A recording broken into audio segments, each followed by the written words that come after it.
But first, there are new questions tonight about what will happen to Confederate statues and monuments all around the country.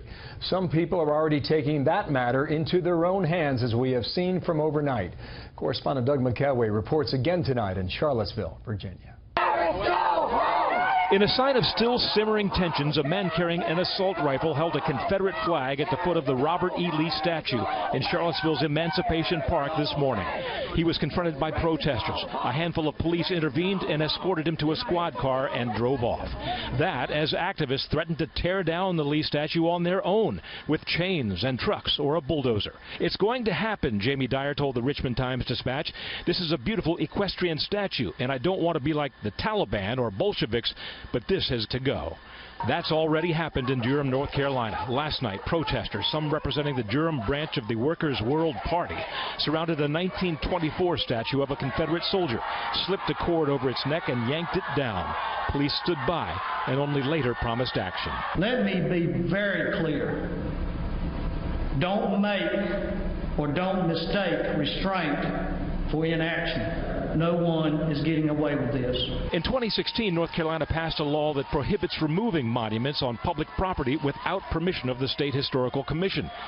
There are over 1,500 Confederate symbols in U.S. public spaces, statues, flags, schools, bridges, and buildings. More than 150 years since the Civil War, new skirmishes are erupting. Maryland Governor Larry Hogan today ordered the removal of a statue of Supreme Court Justice Roger Taney, author of the infamous Dred Scott decision that held that free slaves could not be American citizens. Lexington, Kentucky's mayor is asking for the relocation of 2 downtown Confederate statues. There's a difference between acknowledging and learning about our history and glorifying it. It's pretty crappy to have a monument to some people who sold human beings as property. In May, city workers in New Orleans took down a Robert E. Lee statue, the last of 4 monuments targeted for removal. These statues are not just stone and metal. They're not just innocent remembrances of a benign history. These monuments celebrate a fictional, sanitized Confederacy, ignoring the death, ignoring the enslavement, ignoring the terror that it actually stood for. The biggest battle yet is brewing in Richmond, Virginia, the former capital of the Confederacy.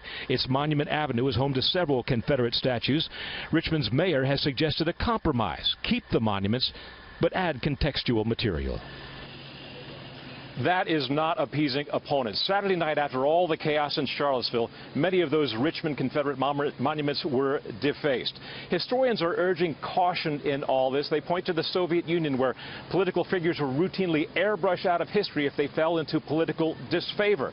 The end result of that was a lot of trouble. It did nothing to erase history and nothing to erase the anger from the other side.